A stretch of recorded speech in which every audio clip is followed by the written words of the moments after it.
Cheikh Oumar. Voilà, je vous remercie. Ce que je vais dire, c'est d'abord un mot de remerciement vis-à-vis de l'ensemble de nos collègues.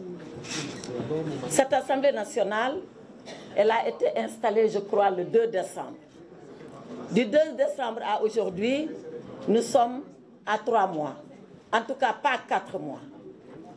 Et c'est la première fois que toute l'opposition parlementaire, ensemble, comme d'un seul homme, se met debout pour faire face à ce qui se passe. Mais alors, qu'est-ce qui nous a amenés, nous tous, à être ensemble?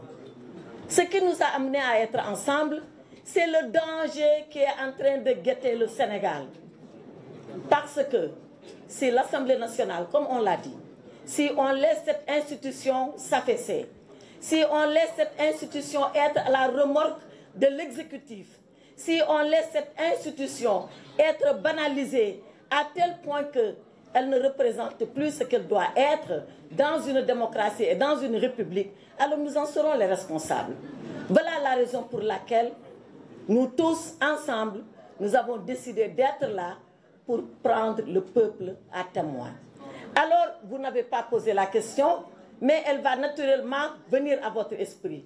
Quand est-ce que allons-nous arrêter le boycott? Personne n'a demandé ça, non? Mais vous devez penser à ça. Quand est-ce que le boycott va s'arrêter? Ce boycott-là, nous l'avons fait, et tous les orateurs qui m'ont précédé l'ont dit, à titre d'avertissement. Mais nous allons continuer le travail parlementaire pour lequel nous avons été élus. Nous allons retourner à l'Assemblée nationale quand il s'agira de voter les lois et d'en discuter au préalable. Nous retournerons à l'Assemblée nationale quand les ministres viendront et que nous devons contrôler leur activité. Nous retournerons à l'Assemblée nationale parce que nous ne devons pas et nous ne pouvons pas fuir notre responsabilité d'élus. Mais nous associer à ce simulacre d'exercice de questions d'actualité au gouvernement, nous refusons de le faire.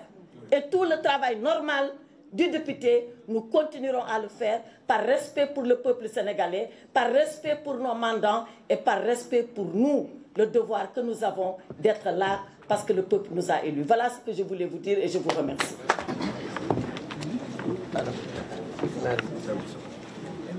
Merci beaucoup, honorable Abdou Mbow. Mesdames, Messieurs de la presse, c'est toujours avec plaisir et gravité qu'on vous rencontre quand la situation l'exige. Et comme l'a précisé l'honorable Abdou Mbow, la situation et le mode de fonctionnement de l'Assemblée nationale du Sénégal, qui est un pouvoir autonome et indépendant, interpelle l'ensemble des députés de l'opposition, ce qui nous a amené à vous rencontrer aujourd'hui pour en parler. L'opposition parlementaire a décidé, pour une première dans notre histoire parlementaire, de boycotter les travaux de la plénière qui était initialement prévue demain 10 avril, mais qui, comme vous le savez, vient d'être reportée à une date ultérieure. En venant ici, nos deux présidents ou présidentes, coordinatrices du groupe des non-inscrits et présidente du groupe Takwalo, la collègue Aïssata Sall, ont été saisis pour être informés du report à une date qui sera précisée par l'Assemblée nationale de la séance prévue demain. Donc l'opposition a décidé du boycott des travaux qui avaient été initialement prévus demain. Par respect pour nos électeurs et pour l'opinion nationale, nous avons décidé de cette séance d'information afin que nul n'ignore le sens et le bien fondé de notre démarche. Que se passe-t-il donc à l'Assemblée nationale pour nous amener à agir ainsi? La première raison fondamentale, deux raisons d'égale dignité et d'égale gravité, et je vous en donne une, qui fonde le boycott consiste en des violations répétées et délibérées du règlement intérieur de l'Assemblée nationale par la majorité sous l'impulsion du président de l'institution qui agit comme le président du groupe parlementaire PASTEF. En effet, il est patent, premièrement, et manifeste pour tous que dans sa composition actuelle, le bureau de l'Assemblée nationale viole la loi portant sur la parité. Que l'Assemblée nationale viole ouvertement les lois qu'elle vote est d'autant plus scandaleux que des conseils municipaux ont été contraints par la Cour suprême à se conformer à la dite loi après une première composition ne respectant pas la parité stricte.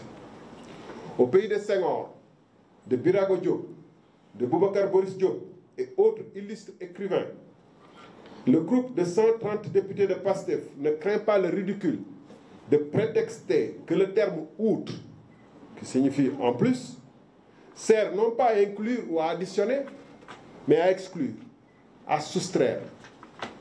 Le matin, le coup de force ne peut être aussi clairement assumé.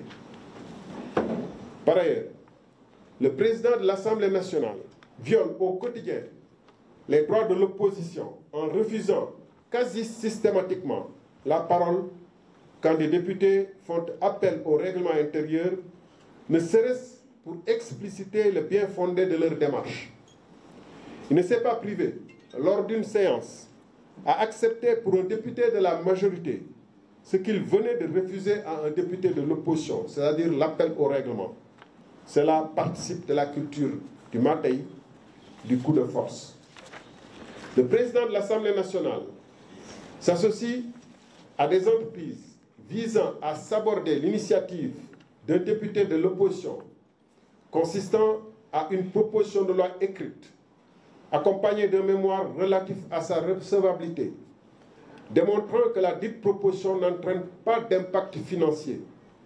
Jusqu'à ce jour, ces députés, pas plus que les autres collègues, n'ont reçu de réponse écrite de l'Assemblée nationale, encore moins d'une preuve consistant à quoi consisterait l'impact financier allégué. Pas de réponse écrite, donc pas de possibilité de recours. Cela s'appelle du matin. En quatrième point, on pourrait continuer à énumérer ainsi les violations nombreuses, répétitives et répétées, et assumées sans même les couvrir d'une apparence démocratique et de normalité. Le plus grave est que, dans ces interactions de tous les instants avec les membres de l'opposition, le président de l'Assemblée nationale manque de la plus élémentaire courtoisie et se prend pour un surveillant de camp plutôt que pour la deuxième personnalité de l'État, s'abaissant jusqu'à des manipulations de listes d'orateurs indignes de son rang, indignes de la tradition de l'Assemblée nationale, indignes de la démocratie, comme il a été donné à voir à l'opinion lors de la séance du 2 avril 2025 consacrée au vote de la pseudo-loi interprétative. Ce jour-là, le summum a été atteint quand son arrogance et son dévouement à l'exécutif et à son parti l'ont amené de façon répétée et avec sarcasme à multiplier les violations du règlement intérieur. Malgré plusieurs remarques faites par l'opposition, le président de l'Assemblée nationale a laissé une si importante et solennelle séance se transformer en meeting nourri d'applaudissements à tout va et de huées par le public. Les rappels des députés au respect du règlement intérieur n'y ont rien fait. Le président de l'Assemblée nationale déclarant que les applaudissements du public faisaient certainement mal à l'opposition.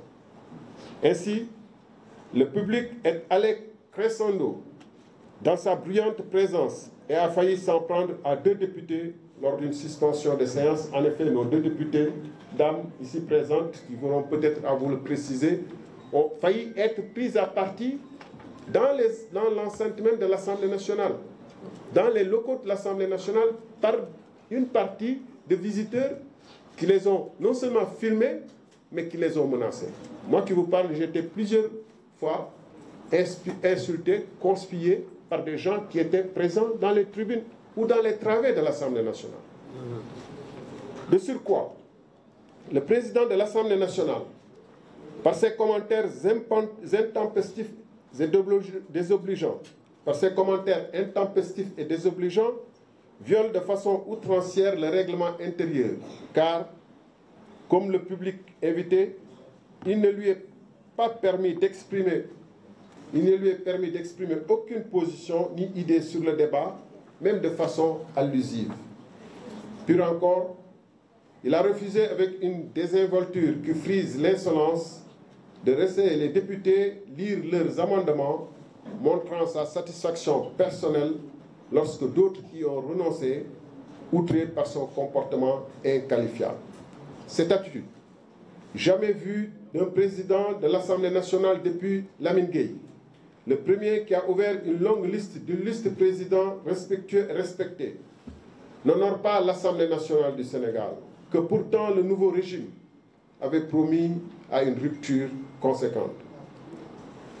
Nous demandons en conséquence au président de l'Assemblée nationale de se ressaisir pendant qu'il est encore temps, de se débarrasser de ses habits de militants, communicants et d'être à la hauteur de la dignité de son rang pour incarner celui-là même qu'il doit être.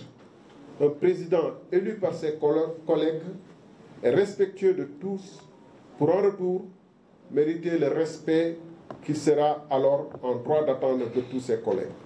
Au reste, le recul noté dans la marche de l'Assemblée nationale du Sénégal, à la place d'une rupture positive et transformatrice, trouve son illustration dans une soumission encore plus grande à l'exécutif, qui est illustrée par les sessions de questions d'actualité. C'est la deuxième raison de notre décision de boycott, qui n'est pas une raison de moindre importance. Il a été en effet donné à toute personne de bonne foi à voir le comportement scandaleux du Premier ministre.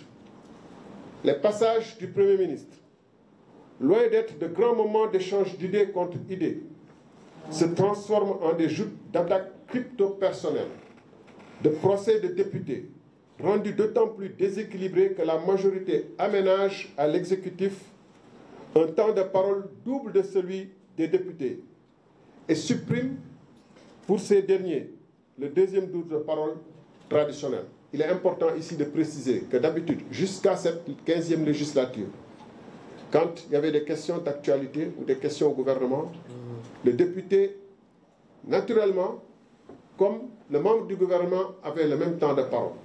Ça s'appelle équilibre des pouvoirs. Et le député, pour exercer sa fonction de contrôle, devait avoir le principe du contradictoire, c'est-à-dire après une première prise de parole où il interpelle le membre du gouvernement, il avait le droit de venir dire s'il est satisfait ou s'il n'est pas satisfait. Or, ce deuxième tour pour le député a été supprimé, alors même qu'on a maintenu le temps de parole en deux séquences qui avaient été initialement prévues pour le membre du gouvernement ou le Premier ministre. Donc le Premier ministre se retrouve avec 8 minutes. Et vous avez constaté que la dernière fois, les députés qui avaient intervenu avaient droit qu'à 4 minutes sans deuxième tour. Donc ça rompt fondamentalement le principe de l'équilibre des pouvoirs et en plus surtout la fonction de contrôle de l'action de l'exécutif à laquelle cette séance est consacrée. Ce qui permet au Premier ministre de dérouler en roue libre, assurer qu'il est que la réplique ne viendra pas derrière.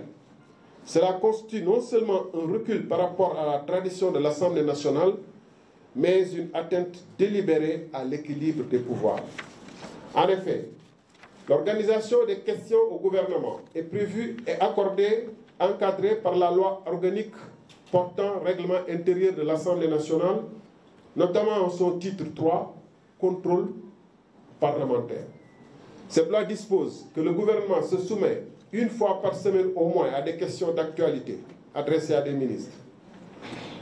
Un jour, au moins par quinzaine, déterminé à l'avance aux questions orales. Un jour, au moins par mois, aux questions d'actualité au gouvernement. Comme on peut le constater, il n'y a là aucune innovation ou concession du nouveau régime.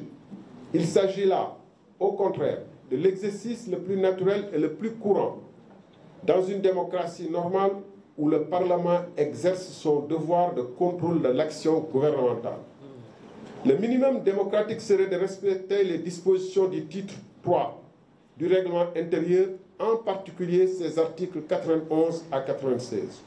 Or, au lieu de se soumettre à ces dispositions qui s'imposent à lui, le Premier ministre décide de venir à sa guise et selon son agenda propre.